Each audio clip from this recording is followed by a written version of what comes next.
What's up, guys? This is Blaze Critical here, and today we'll have a look at the government shutdown in the US and what its impacts and why this is happening. We'll go into a deep dive into this topic, hopefully to give you guys a better understanding, more of understanding why this is happening and what it means. And yeah, it's definitely not the first time this has happened. Yeah. And also what we want to do is also in this channel is we welcome like any discussions, whether if you're from right wing or left wing, as long as you have a logical answer and provide evidence.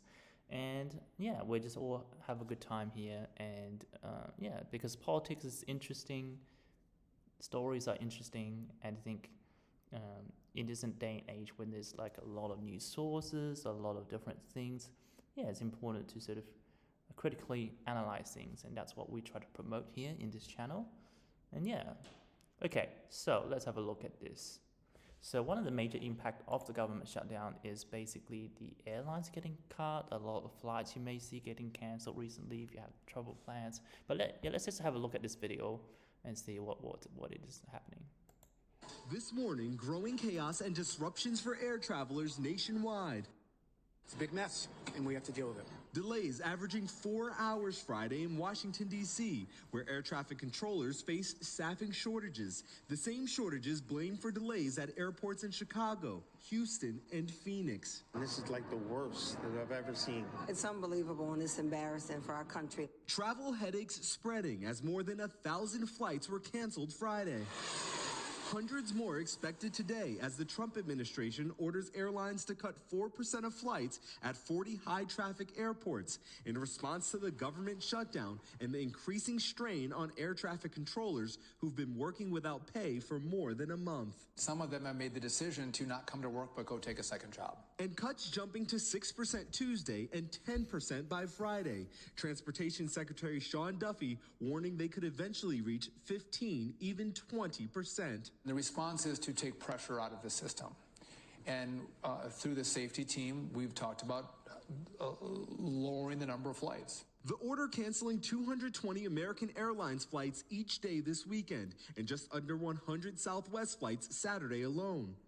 From their Chicago area network operations center, United Airlines says they've already rebooked or refunded passengers on 168 flights it canceled Saturday. Well, it's not our fault, it's our problem. We want to do everything we possibly can to support our customers. Comparing the impact to a small winter storm, but warning a bigger effect as the shutdown drags on. The closer we get to the holidays, obviously the available seats will be less. So I think that that's a little bit more impactful at that point. Yeah, so one of the reasons why the government shutdown has an impact on these is because when the government is shut down, essentially a lot of the department also shut down. And when they shut down, a lot of the workers are not paid, especially departments that are related to government. Now, surprisingly, the flight is actually related to the government, and that is why a lot of it is getting reduced, because people are basically not being paid. And let's take a look at that misery map, that so-called misery map this morning. There's certainly more green on it than red. That is a good thing, though. FlightAware says that already this morning, there are more than 400 delays, more than 750 cancellations. And remember, when we're talking about those government-imposed cancellations on flights, airlines are telling us that passengers that have been on those flights that were canceled have already been notified. They're trying to give those folks as much notice as possible, but because there are other disruptions in the system, they recommend that if you have travel coming up, download that app so you can know those rebooking options as soon as possible. Guys? All of it, not even 3 weeks to Thanksgiving. What a mess. Shaq Brewster there in Chicago. Shaq, thank you. Hey, Yeah, so thanks for watching. And don't forget, yeah, if anyone's traveling, I do really feel for you, because the cancellation policy for a lot of the airlines these days are horrible, and sometimes even if you try to get a refund, sometimes they might not give you a refund, and sometimes if they give you a refund, they give you a partial refund, and even if they put you on a different flight, they always try to like sort of delay it or charge you somewhat. So definitely it is a mess, and I do feel the workers out there that need to get from place to place, from city to city, And this definitely has like a practical impact on the everyday citizens, right? And so let's just understand a little bit more about why this is happening, because this kind of really kind of sucks, right? So yeah, the video are always a really good place to start because it kind of summarizes, it's also very entertaining, right? But sometimes a lot of times the news articles, they give more information, they're like statistics and things like that. So here's like a BBC article about this particular situation, about the US flight cancelled. Now the reason why I picked the BBC is this is a very famous news station in UK, and yeah, usually they are, so basically every single newspaper and news station, they have their own biases, right? Because they have to say things that are aligned to their own government, and they are proofread by like editors, and those editors, they have like PR teams and marketing teams and stuff like that. However, I think I chose BBC because they're relatively less biased when they look at America, because they're looking like outwards, inwards, basically. But anyway, it's also good to look at various different sources, etc., on the same issue. But I think for the purpose of this US shutdown, I think for the factual stuff, we can just get from the BBC. So it's actually more than 5,000 flights that has been cancelled or delayed. Now, the video we watched, that was like 2 days ago. So that was like 48 hours ago. So since then, it's like a lot more now, right? And yeah, let's read a bit more. Yeah, so this is basically a mandate by the government, right? Impacting major hubs in New York, Los Angeles, and Chicago, and Washington, D.C. Air traffic controller at the center of the issue. Yeah, let's just read a bit more so we can learn a bit more about it together. Yeah, so the problem could get worse. We 100% stand by ensuring the safeties of American. Yeah, so basically the problem they're not mentioning is that because people are not being paid, they're not incentivized to show up and do the job. And a lot of times during government shutdown, people do them voluntarily, meaning that if they do show up, for example, the air controllers, they will do it for free, right? And yeah, basically people don't really want to work for free. That's why these kind of things do happen, right? Yeah. So it's just examples about like personal examples up here. Yeah, so it's been 38 days already, which is very interesting. I think it's one of the longest shutdowns, but this has always happened. This is not the first time it happened, and it won't be the last one it will happen. Because, yeah, it's basically one of the ways to bargain in politics. So, like, in this case, yeah, I think they will explain more in the news article. But essentially, it's like a tug of war between like the Democrats and also Trump and his more conservative party or more right-wing party, I guess. And yeah, we'll dive into more about that. So yeah, so this is an article about sort of why it happens and when it happens. So we can read it, and then I can add anything also interesting on it. So this is the longest one on record, which is very interesting. All U.S. government services are suspended. Around 1.4 million employees are on unpaid leave or working with pay. This is what I'm saying. And also, yes, the news covered about the airlines. That's the biggest thing, but it's not the only thing. So sometimes news, they only report on the sensational stuff. Yeah. So basically, a lot of departments, not just the airlines, right? That was shut down. So again, as I said, this is like a bargaining chip kind of thing, where like the two parties have a tug of war. They could, in this case, they could not agree on passing a bill funding the government services past 1st of October. In the U.S. system, Congress must approve a spending system, plan to the president to sign to law. Now, the current president is Donald Trump. So, okay, Republicans gonna control. Yeah. So this is the thing is, right? The reason why this happens, I think, is a very desperate attempt by the Democrats to do this in the current situation, because Trump essentially won big in the 2020 election because he won all three departments, and also, like, I think House of Representatives, Senate. I think there's one other one. Okay, let's look it up. 3 branches of U.S. government. So let's have a look. Yeah, so like legislative, executive. Wait, Trump election 2023. Yeah, so basically Trump won very big. Wait, sorry, it's not the 2020. Hang on, is the next one, which is 2024, I believe. Yeah, it's 2024. So Trump lost 2020 election, but Trump then won the 2024 elections, very big. Election results.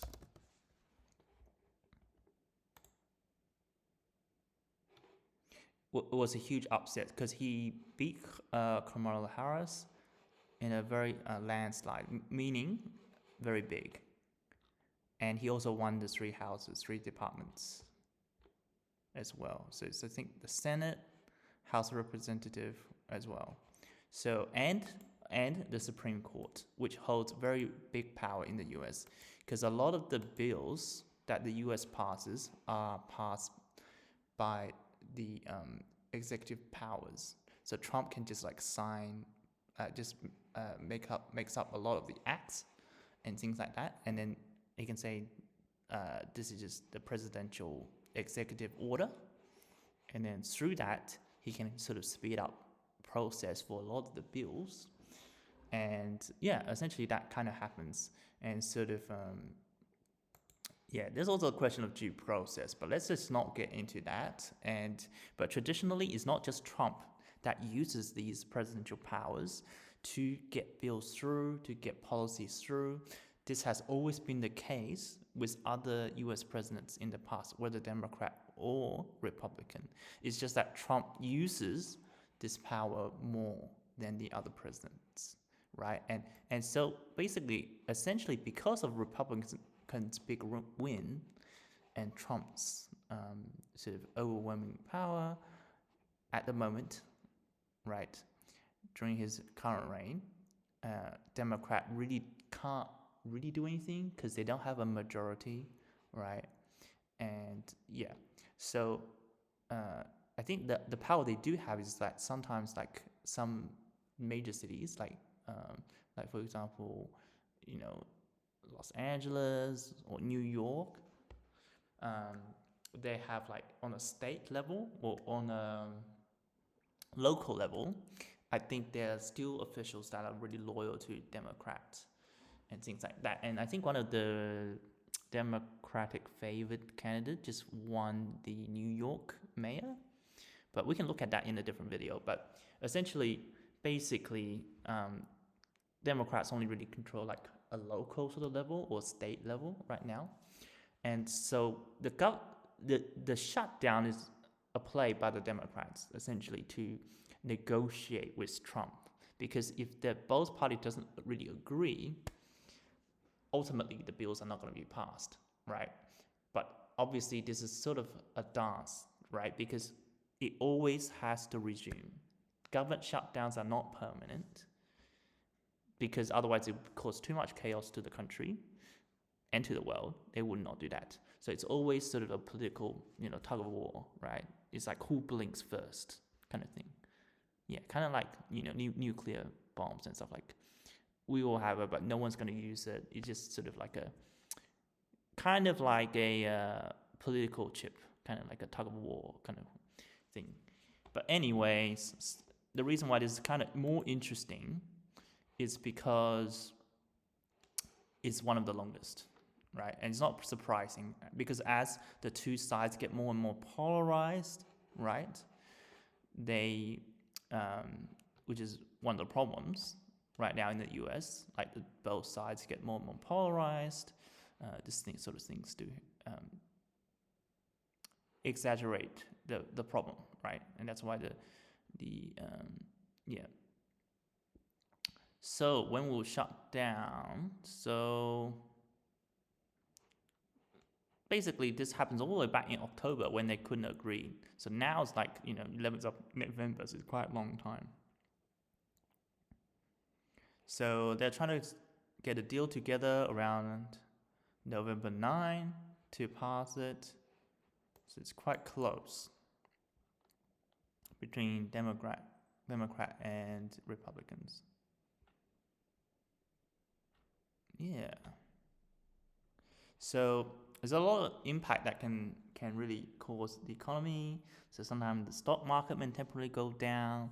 Sometimes it means that mainly like really affects everyday people, because like if you work for the government, like as an employee, like you might not be able to go to work. A lot of like transportation systems, like the airlines and all that kind of stuff shut down. So it does have sort of an impact, right? Yeah, but it's mainly like a political show where they try to get things passed and stuff.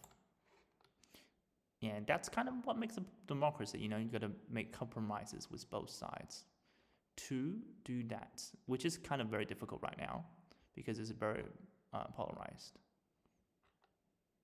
Yeah, so this article is a different article, just to explain what I was just saying, how it's making it more difficult.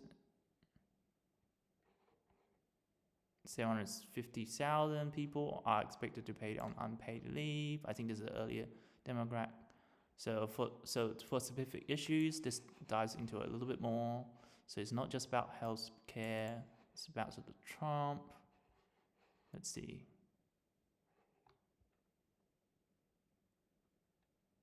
Yeah, there's like health care subsidies. Yeah. And also like Republicans, in a way, they also don't want to blink first because they do hold, the 3 departments. So they don't want to give in too easily. There's little trust. 40%, that's a big number. About 800,000 people to be on unpaid leave. Okay, so this is finally resolved today, and this is why I decided to cover this as well.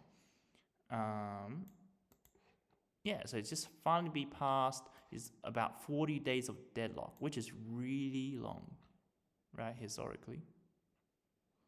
Republicans who hold in the Senate need a minimum of 60. So they need another like 7 or so votes. Oh, and I wanted to show you guys this chart as well, because you can see that as time went by, so the number of shutdowns increased more and more and more, right? And the duration of those shutdowns came more and more and more. And the reason why is, as I was saying, because the two parties are going further apart and they cannot agree on things more and more, and because of the radicalization of politics, this has become more and more or more of a thing. Another thing is that because U.S. politics are sort of funded by the, in a way, it's sort of a big sort of economy in itself, because they live stream the debates, they have all these super PACs, and donations are pretty much to the politicians are really legal in the US. In all countries, it's not legal to do that, but in the US, it is legal to do that. And so therefore, is a lot of money is spent into political campaigns and into these kind of things. And all of these factors drives them more further and further apart, and therefore more and more aggressive by both sides, and therefore the shutdown becomes longer and longer. So you can clearly see this from this. Yeah. Yeah, and that's it. So pretty much I just want to cover this, which is really interesting. And yeah, so in the next few videos, we'll go through probably some other issues and not just politics. We're also here to have a fun time to react to things as well. All right, thank you for listening.